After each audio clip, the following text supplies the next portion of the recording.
Hi guys! Good day and welcome back to our channel, Marjan's Garden. And today, meron tayong unbox na plants galing kay Green Zone. Yan, galing kay Green Zone to guys. And first time kong bumili sa kanya. So, nakaka-excite. Gift to sa akin guys ng husband ko nung Valentine's Day. Yan, thank you so much sa aking husband. So, start na natin guys i-unbox. So, yan guys. Tinanggal ko na yung tape para mabilis tayo.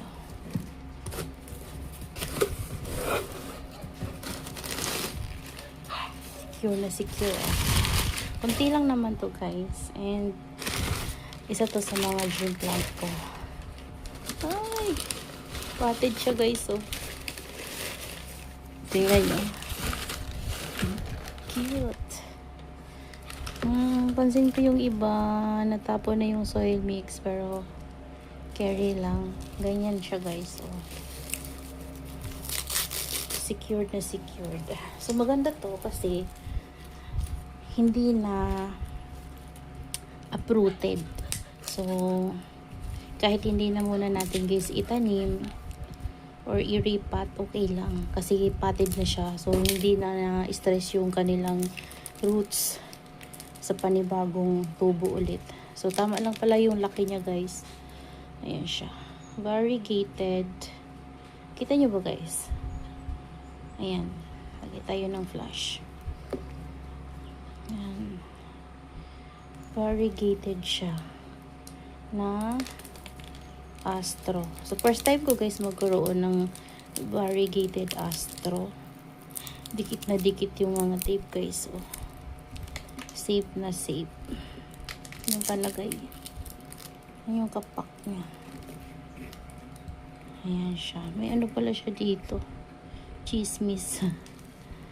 Ayan. Pero kapag lumaki yan guys, mawala din yan. Ayan siya. So, linisin ko lang. Ayan. Mamaya ako natanggalin yung ano niya. Kasi ang hirap. Tingnan nyo naman guys yung tape oh. Next natin another variegated. Ang cute din. Ayan. Alam nyo guys, gusto ko talaga ng variegated astro. Isa yun sa sa wishlist ko. Kasi before, ang dami kong astro pero walang var. Kasi dati talaga sobrang mahal pa talaga nito. Ngayon, medyo na mura-mura na compare dati na sobrang mahal talaga. So, mayroon ako dito yung mga non-bar. Ayan. Cute.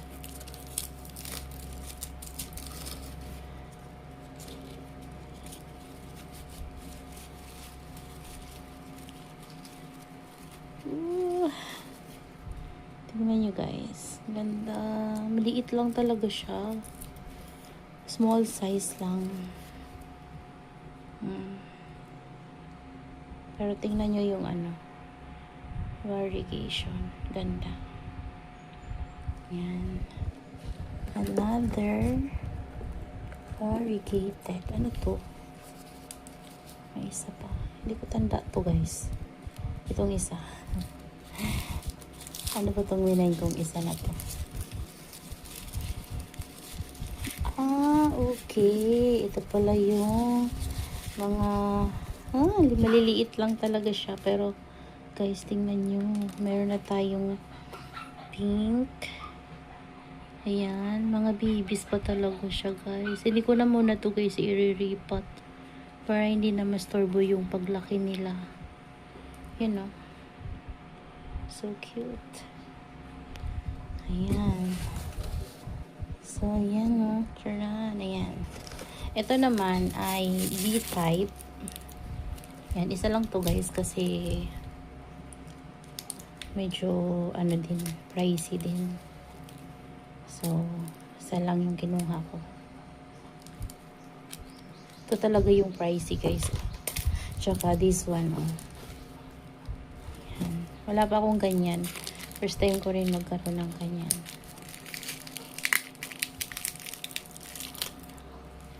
Matapo yung soil niya. Pero ang galing guys, kasi sa ibang seller, uprooted talaga.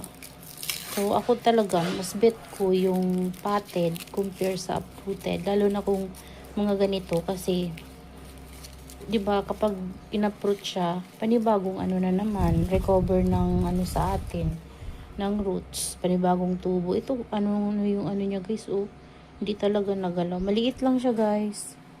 Same nung ano natin, variegated. Pero, maganda yung ano niya, maganda yung pagka V-type niya. Tayo na lang magpapalaki. Bilis lang naman yan lumaki. Hayaan lang natin dyan sa pot niyan. May naka-ready pa naman ako na pot para sa kanila. At malaki yung pot na yun kumpara dyan sa pot niya. Pero, saka ko na lang gagalawin. Ito din potted.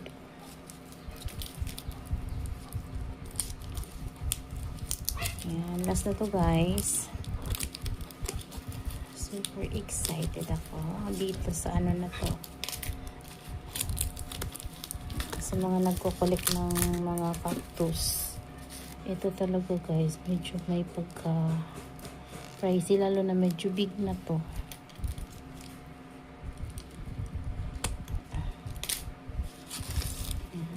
Talaga nakaka-excite this one guys. Gusto ko makita siya sa personal yung buo kasi ang ganda niya sa picture. So, sa personal tingnan natin. Meron ako nitong nakikita na medyo maliit pero pricey din eh. Gusto ko yung may ganito na kasi parang yung ganito ata namumulaklak na kasi may ganyan na siya kung baga sa Astro guys, meron na siyang ganyan namumulaklak na, flowering na. So, ito din. Ay, ang galing ng pagkapak. Ang galing guys. Ang ganda. Parang ano yung ano niya Ano ba tong pot niya? Plastic ba to Di ko maintindihan kung plastic ba o ano yung ano niya guys. Parang hindi plastic kasi parang stone titingnan pero pag ginanon mo mukhang plastic siya pero iba yung texture or matanda na tong plastic siguro guys. Ayan yung itsura niya. Ganda. Grabe ang ganda guys. Ang ganda. Yan, ito medyo malaki-laki yung pot ko. Ang galing ng mga seller guys, no? Kasi, alam nyo, diba? Ay, lagyan na Makalat na naman ako dito sa kwarto. Ang dami ko naman mawalisin. Nagsitapunan yung ibang soil. Pero okay lang, Yan, Kasi diba guys, pag pinictura nila, titingnan nyo guys, malalaki pero lalo na to, tama lang talaga yung size niya. Parang mga ganito, yung inliliit natin. Parang ganun siya kalaki guys. Ayan, ito yung maliit, pinakamaliit.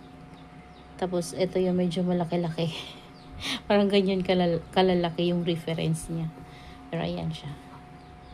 Ganda. Ito medyo malaki na talaga guys. Kumpara dun sa iba kong nakikita na maliit lang talaga. Maliit lang talaga siguro yun sa personal. Kasi ito nga medyo malaki na sa photo. Pero kung titingnan nyo, kung baga sa succulents, small pa lang siya. Pero gusto ko talaga to. Gusto ko to mapalaki. Mga ilang taon pa guys. Sana tuloy-tuloy yung pag-grow niya sa atin. Ayan, meron tayong 5 pieces na unbox galing kay Green Zone. Ayan sila. Ang cute! Ayusin ko lang guys. Guys, ito yung ating mga na-unbox galing kay Green Zone. Sobrang ganda guys. Ayan tingnan nyo. Ito yung ating, nakalimutan ko yung name pero ayan. Ang dungis ng kamay ko guys.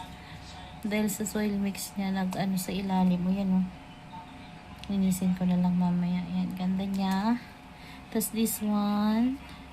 Alam nyo guys, parang need ko iripat. Kasi sobrang gaan ng pot niya. Ayan oh, na ano-ano din to. So, siguro kailangan kong iripat. Parang konti lang yung, hindi pa gaano yung soil nito. Yung, hindi pa gaano madami yung roots nito. Ayan oh. Naalog-alog kasi siya guys sa shipping. So, medyo natagtag yung ganyan niya. Tapos, this one. Cute. Lalo na yung B-type guys. Alam nyo, gustong gusto ko yung mga ganyan. Yung mga astro ko kasi na nandito, parang mga normal lang yung ano niya, yung itsura niya. Ito talaga. Ganda. Gusto ko yung mga ganito. Ganito. Yan yung medyo malalaki na ganyan. Hanap tayo soon guys. Ayan. Sobrang ganda guys. Ayan, tingnan nyo naman. Ganda nila. Medyo naaalog itong isa. Oh. Ayan. So beautiful. Sobrang ganda. Thank you so much. So yung seller natin guys ay si Green Zone. So yun lang guys. That's all for today's video. Sana nag-enjoy kayo sa ating unboxing. Ayan. Napakaganda nila. So pag-iisipan ko kung iriripat ko or hindi. Kasi medyo maliliit din sila. And tingin ko kailangan niyang iripat. Kasi para magamit natin yung soil natin para mas mabilis silang lumaki. Ayan. So greedy kasi yung soil ni Green Zone. Sobrang greedy niya. Parang nga yung gamit yung akadama. Yan no, parang akadama lahat yung gamit niya ata guys. Ayan. Kunti lang yung soil mix nito. Yan. Yan lang guys. Bye.